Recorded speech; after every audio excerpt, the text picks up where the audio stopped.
Hey, what's up guys, it's Shamrocked here. I have another dungeon guide for you, this time for Halls of Atonement on a +19. This key can be pretty tricky. They've made it a lot easier by reducing the amount of casters in the first area, which has had an incredible effect on making this key go from probably the hardest to maybe medium level hard now. I think probably Floodgate and Priory are a little bit more challenging than currently Halls of Atonement is, but it's still it's still a challenging key. There's a lot of healing that needs to be done in this key, so it's actually a really good key for a healer carry as long as people are getting the interrupts they need to get, and if the tank has a good route. It's really going to be the healer that's doing most of the heavy lifting in this dungeon, just based on the damage patterns that go out, and a lot of the big pulls and the overlaps that happen. And also, you have to be really coordinated with your dispels as well, just because there's so many magic dots and effects in this dungeon. Okay, before getting into the run, let's just take a look at the talents. So on the left side, we have our class tree talents. There's just a few that are important. I would say Spirit Wolf is really good for the last boss. You can build up some DR stacks, usually up to a full 20% for that mechanic where he throws all the 4 statues at the same time. That does a big burst of damage to everyone. Spirit Walk is nice for getting rid of the slow that the ankle biters put on you. It's like a dot that also is a slow, so you can actually use this as a free way to get rid of some of those stacks. And honestly, that's pretty much it for important stuff. There's nothing else that's really crazy. Everything else is pretty obvious.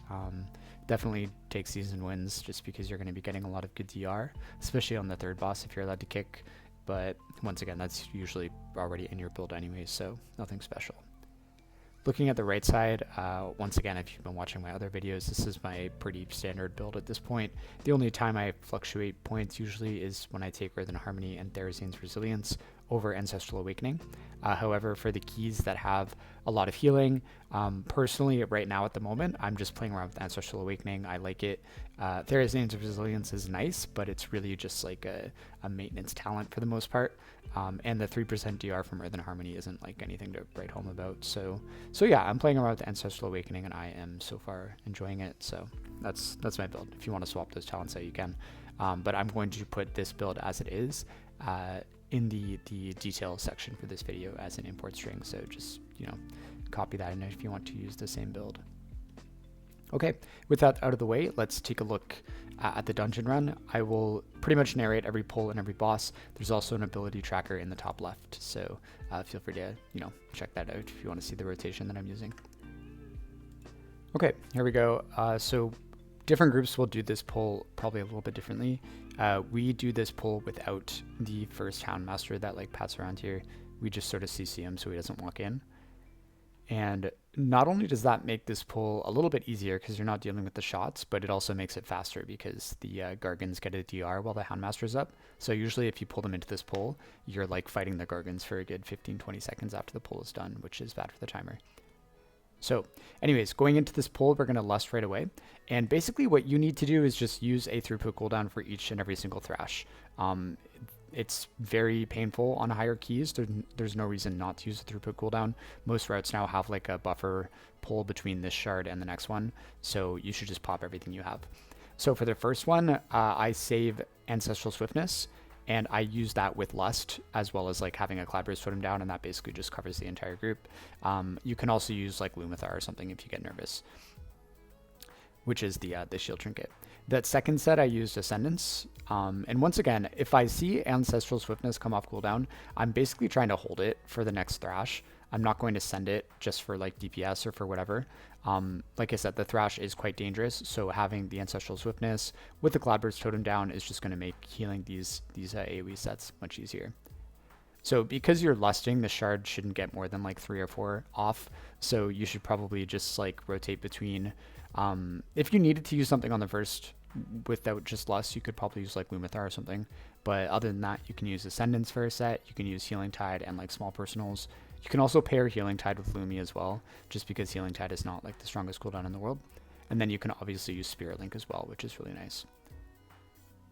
This next pull, we are pulling 2 Houndmasters. So the main thing here is to just watch for double shoots.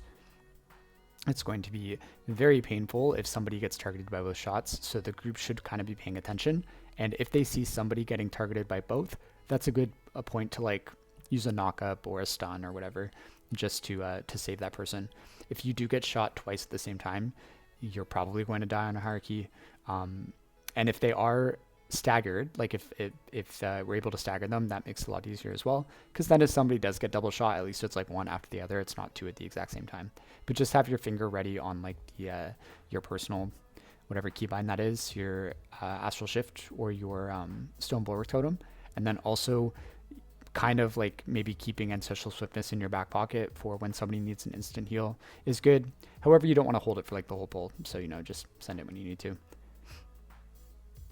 Okay, this next pull, we used to do it with the 2 casters, but we've swapped that out just to make it easier.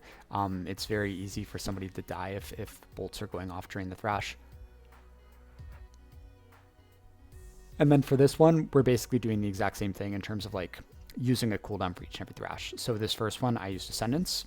And you'll notice like if you put down a Cloudburst totem right before the thrash starts and get Riptides out on the whole group, you're going to have plenty of ammo for your Flow of the Tides buff chain heals, I should say. And you'll have lots of ammo for like Coalescing Waters, Riptides, and just like big healing surges as well. So if you have your Cloudburst down preemptively, you won't have to waste a global on it during the actual damage itself. And then you can just manually pop that Cloudburst before the second last or the last tick. It's not going to be a huge Cloudburst, like it's not going to be very full because it's not down for very long, but it will give the group up like enough health so that they don't like die to like one of the final ticks of the thrash. But once again, really just kind of like cycling through cooldowns. You can always count Ancestral Swiftness with Unleash Life, like if they're coming off cooldown right when the thrash is starting, or if you're holding them. Those almost kind of count as a cooldown by themselves just because it's so powerful to use those two together on a chain heal that is also buffed by a High Tide. But like I said, you really have nothing to lose by just using a throughput cooldown on each and every thrash. This next pull, the only dangerous thing is if you get an overlap with the shoot and from the Houndmaster and the screech from the bat. So what we do is we try to make sure that we have like a stun or a knock-up or some sort of CC on the Houndmaster during those screeches. And that just makes it so nobody can get shot during, right before, or right after the screech and kind of get comboed.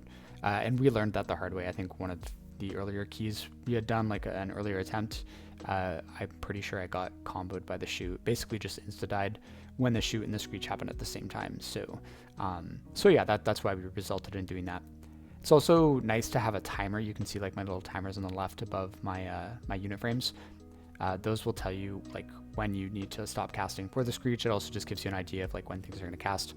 I believe that's caused weak auras, his weak aura pack for this season, and that is CAUSED. You can just look that up on wherever you get your weak auras, and you should be able to find it. Okay, this next pack, we're pulling this Houndmaster, and then we're basically going to drag him up the stairs, as well as making sure we keep someone to like interrupt him, which is me in this case.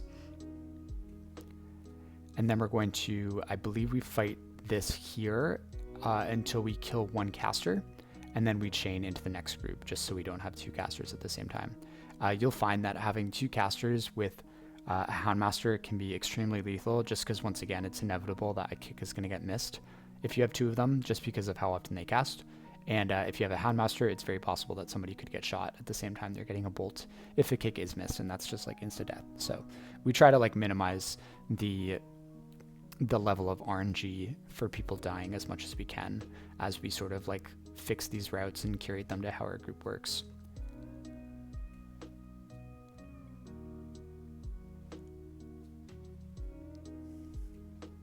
For these dispels, it's nice to have a dispel timer. Like I said, if you download that weak aura pack, you'll have it as a bar. But it's good because you do need to dispel the tank on most of these pulls every so often.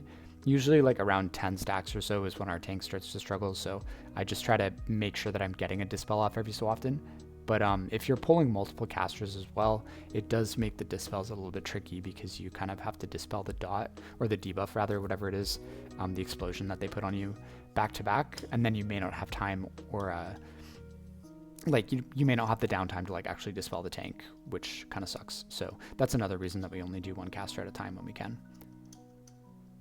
All right, and then for this last shard, it's the exact same thing. We're just comboing a throughput cooldown every single time for each thrash.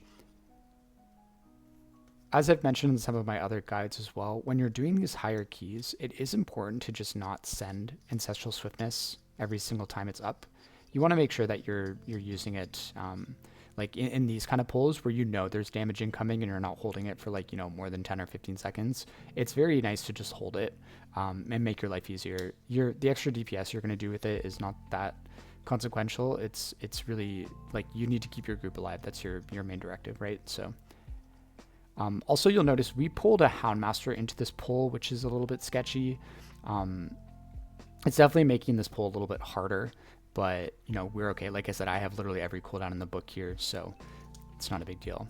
I'm actually out of cooldowns now. I think we kill it before the last thrash, but I remember in comms, if you're like, you know, in communication with your group in like Discord or something, you can also call if there's a set for the thrashes where you like want people to use a personal, or maybe you have like a group DR, like an AMZ or a darkness or whatever. You can also call those if you need to. Do keep in mind though, for these, specifically for these thrashes on the shards, AMC does not work. I believe it is physical damage.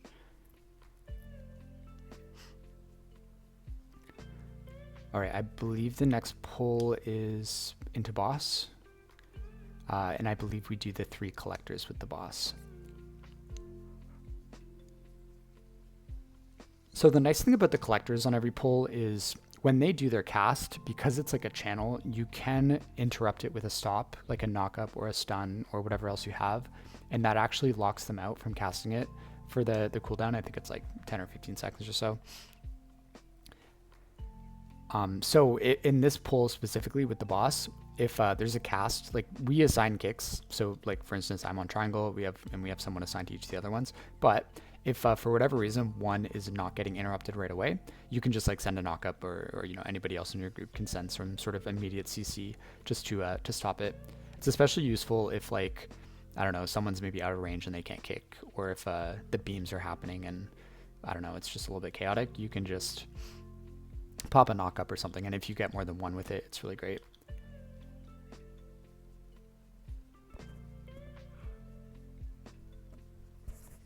Thankfully, this boss is pretty easy. It's really just saving like a set of cooldowns and a Cloudburst Totem for in between each of the beams. Lumathar is really good on this boss, and like I said, good Cloudburst Totem is really good on this boss too. So every time we go out of a beam, I basically put a Cloudburst Totem down for the first AoE, and then that is going to pop after like the second last AoE of the phase, which is just really nice.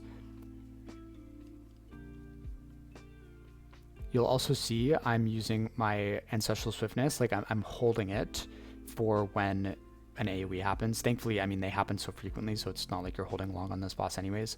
But if you hold Ancestral Swiftness and then use like a Flow of the Tides chain heal on the entire group with it, especially if you have High Tide, that's basically just going to like top the whole group from one of the AoEs. And if you have a Cloudburst Totem down, it's just like big value in your Cloudburst Totem. Right, but very easy. We also see like in terms of a group coordination, we're just moving as a group. We're trying to bait puddles close to like where we were and close to old puddles, and then right before the beams, the tank will move the boss away from the existing puddles and give us enough room to rotate around the boss. We also did just pull in, well actually kind of a while ago now, but we pulled in 2 adds once the collectors died. It's one caster and one melee dude, so just make sure if you're doing this, you have a kick rotation on that add. Once again, if needed, you can just like send stops or whatever, especially once the collectors are dead. You don't really need to worry about stopping anything else. And then also make sure you're dispelling the debuff that's coming out, obviously, and when you can, dispel your tank as well, so he's not taking extra damage from the tank buster that this boss does. But yeah, super easy. I think the only thing scary about this boss on like a higher key is that obviously the burst of damage like really hurts everybody, but there's nothing happening immediately after the burst of damage. The only thing that's scary about this boss, I think, is at the beginning when you have the collectors, because if one of them does not get interrupted fast enough and gets like a tick of their channel off, that could easily kill somebody if it's comboed with this with the AoE slam. But once again, thankfully the collectors are really easy to control because any stop will interrupt them and give them a full lockout.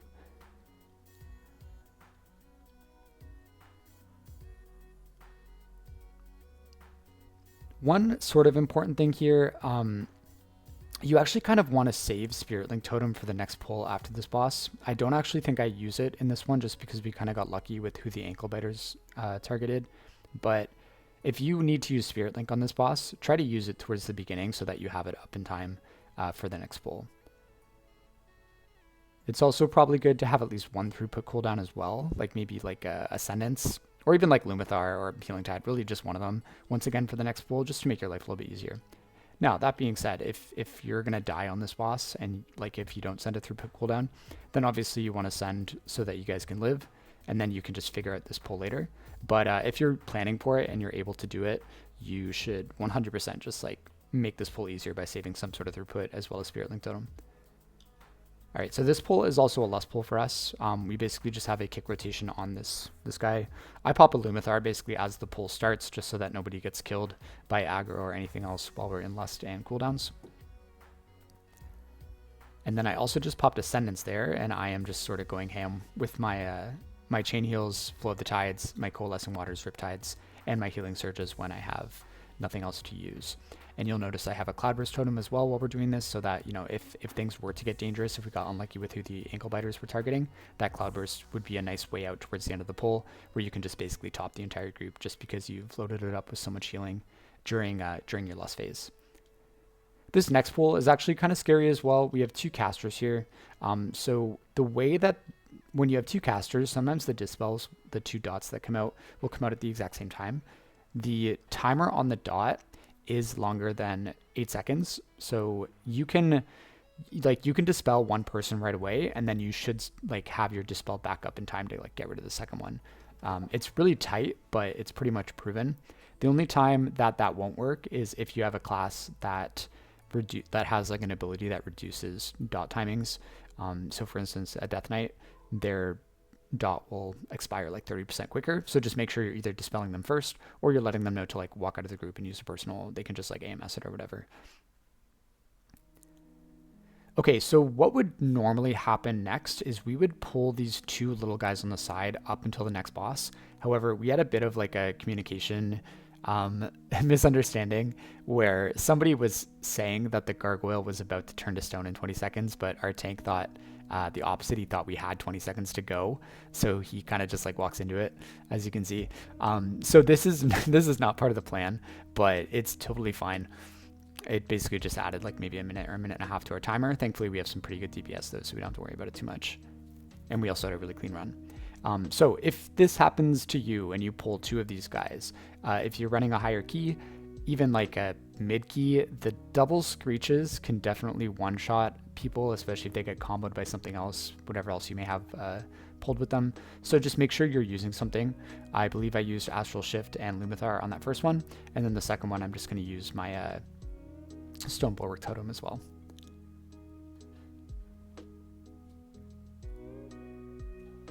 But yeah, I've seen it happen before. It's happened to me, where if you pull two of these guys, then you can definitely just get one shot by it if you're not actually like using anything. Which kind of unfortunate, because you do want obviously your personals going into this boss. However, we take so long in this pull that I think like the personals are back up by the time we need them to be. All right, this boss low key is like one of my least favorite bosses, just because it's very sort of RNG. It's very easy to make it hard on yourselves. If anybody misses like an ad set with their explosion, their leap, whatever you want to call it, it's pretty bad. It can basically mean you're gonna wipe because like you have double the ads exploding next time and just more casts, and it can get really rough if your team is not paying attention.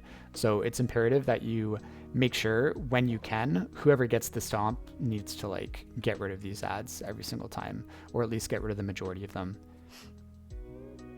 But anyways, the most dangerous part of this fight is, well, there's kind of two. The first one is when the ads are dying. Most groups won't like hold DPS or anything, and just the way, you know, AoE damage usually works for most groups, your ads are most likely going to be exploding at the same time, or at least around the same time. So you want to kind of like have a group DR. Thankfully, we have Lumathar this season, which actually is perfect for this boss. So I always use Lumathar when the first ad set is dying. I then use Spirit Link on the second ad set, and then Lumathar should be back up for the third ad set. For the fourth ad set, you don't really have any other group DRs, so you just kind of have to hope that everybody has a personal that they can use. Also, you can just like obviously pop like a nice throughput cooldown like Ascendance, and maybe save Ancestral Swiftness for it as well. Otherwise, the other big damage kind of scary moment of this fight is the stomp. Obviously, the dot it leaves on somebody is very dangerous, so it's very important that you save some sort of personal for this, whether it's Stone Bulwark Totem or Astral Shift. You could even use Earth Ellie as well for the HP increase if you need to. But yeah, definitely make sure, if possible, that you're using something, and that your group members are too when they get that dot, because it is very, very painful. All right, so far so good. Our group actually found that if we played to one side, like if you kind of like lean on one side, we're actually not doing it very well here, but it's kind of a strat that we've discussed in the past. But if you like hang on the left or the right side, then the ads that come out on that side will die first. And it's just kind of a good way to like sort of stagger what's happening there. So once again, this was the third set of ads, and you'll see we used Lumathar, and that kind of kept the group alive. It's still very scary though. The health bars like yo-yo quite a bit. And so the next ad set is going to be what's scariest, because once again, I don't have Lumathar and I don't have Spirit Link, so there's no like group wide DR. So people are just going to use defenses if they have something. And we're also, I think I'm going to pop Ascendance as well when it happens. But see, this is once again, one of the things that I don't like about this fight is like, it seems like the timers, I guess because of like the way things sort of spell queue, like sometimes you can't even get all the ads with the the stomp that comes out. So it's just like, yeah, I don't know. I feel like it's like a poorly designed fight. Also, the blood pools can get pretty nasty, but it's hard to bait them because you need to be in the right spot for the leap. So yeah, it's just like I said, I think it's like a bad fight design. It'd be nice if maybe the blood puddles like disappeared after a while, but they don't. So.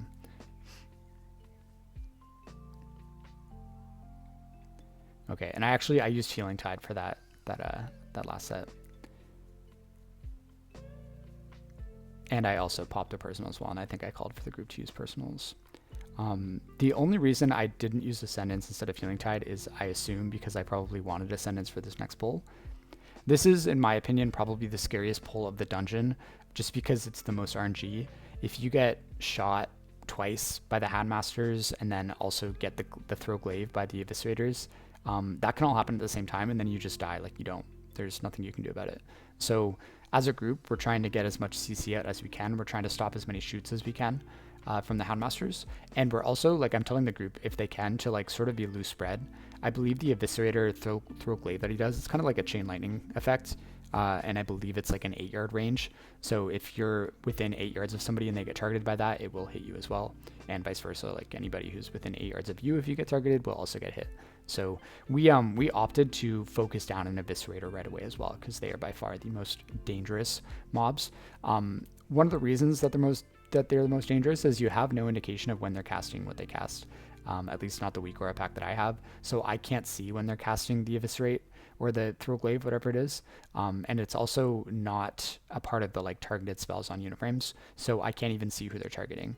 So that's what makes those guys really dangerous. It's just like you can't see who they're targeting when they're doing it. It's just really, really messy, especially because once again, you also have to deal with those shoots at the same time. So pop basically everything you have on that pull if you need to.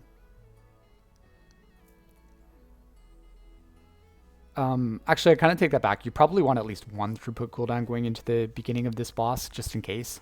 So if you need to pop every cooldown on the last pack, go for it. It's better than having your group die. But keep in mind, you do sort of want like a Spirit Link or an Ascendance or a Healing Tide going into this pull. Thankfully, Lumathar is on such a small cooldown that you can actually like obviously use Lumathar at the beginning of the last pull, and then you'll have it you'll have it up for the beginning of this fight here. So the way we do this, I basically I keep my interrupt on the Collector, and then we have a kick rotation on the Obliterator, and then once that dies, we switch our kick rotation over to the boss. What's nice, obviously, with Seasoned Winds is that you will be getting shadow damage DR every time you interrupt something, which is really nice for this fight.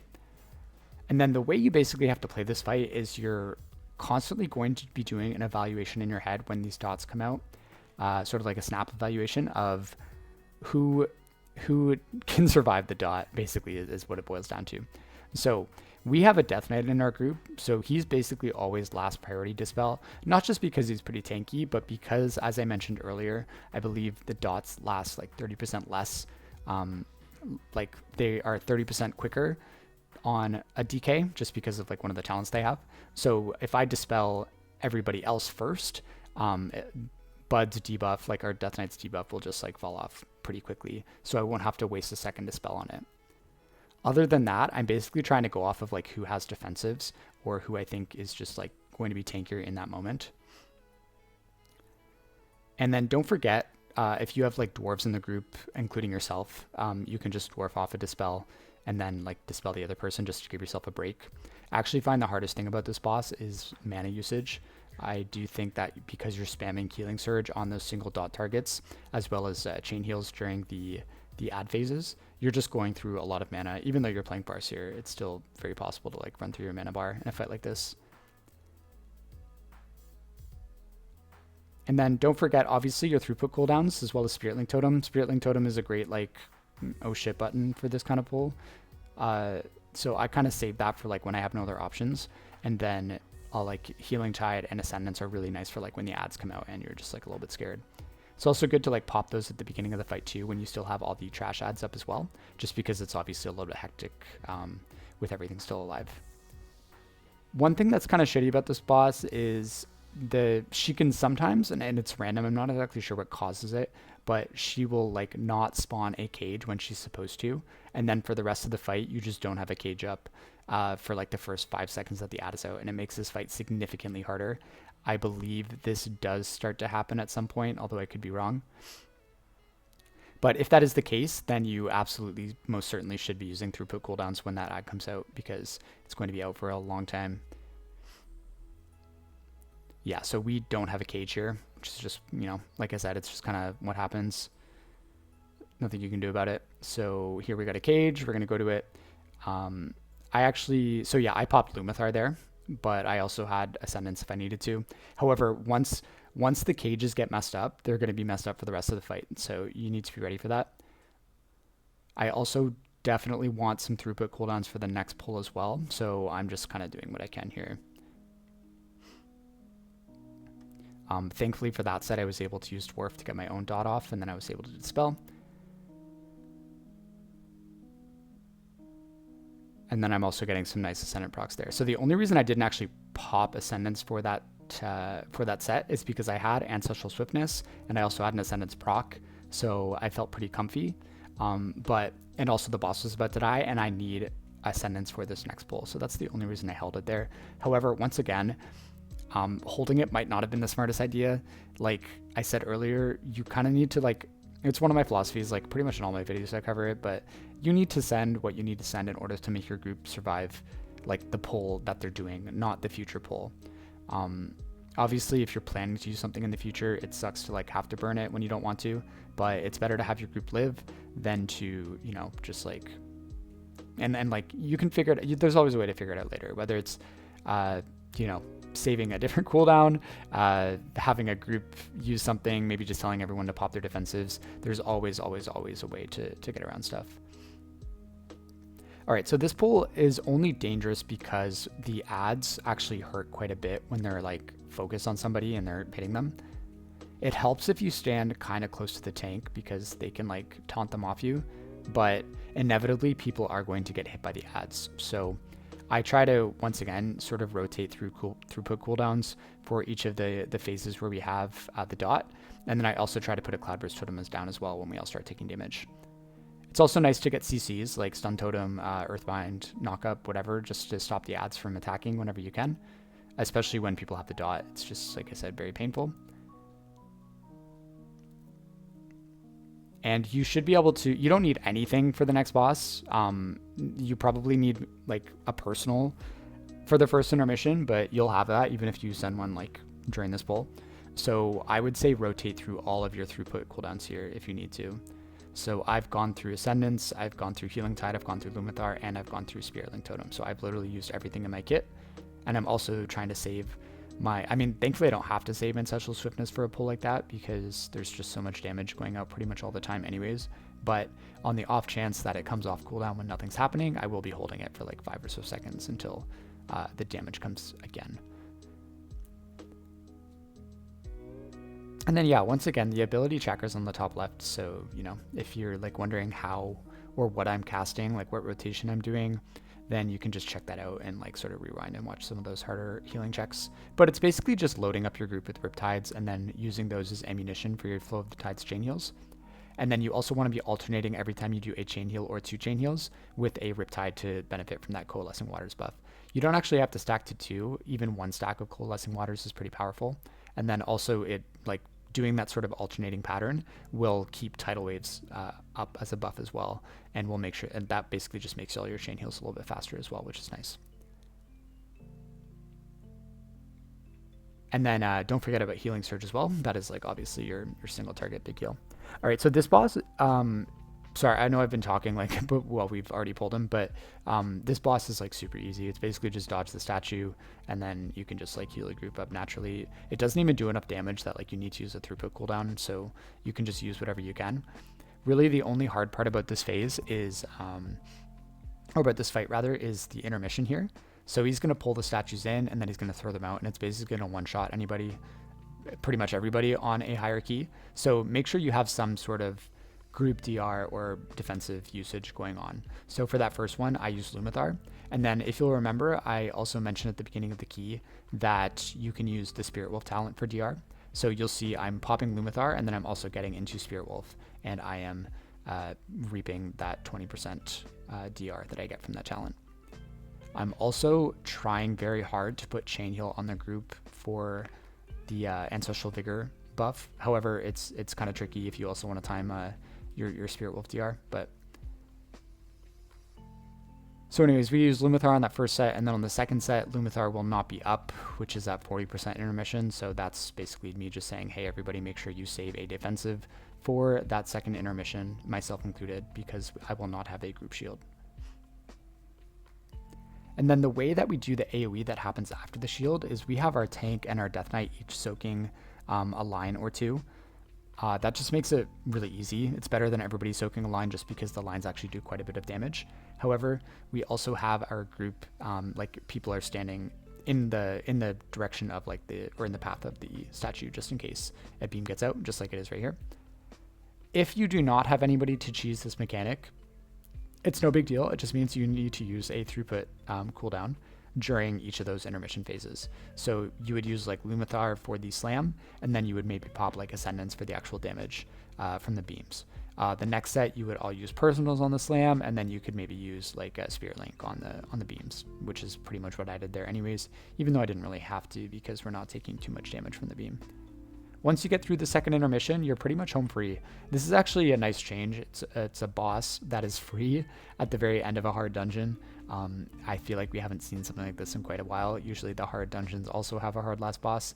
I think you could argue that maybe Priory had somewhat of an easy boss last season and this season. However, the last boss in Priory actually scales pretty hard. She becomes very difficult on the hierarchies. So this is like a nice change of pace where like the boss, no matter what key level you're on, this final boss is just like the easiest part of the key. It's kind of like a victory lap, assuming you have the time. So we are going to time this, I think, with about 45 seconds left or so, 40 seconds.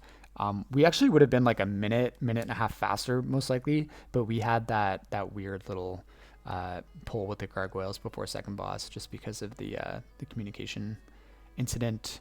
So no big deal. But like this key is really not as hard as it used to be. The timer is much better just because of like the routing you can do now with the without the casters and with the gargoyles having more percentage.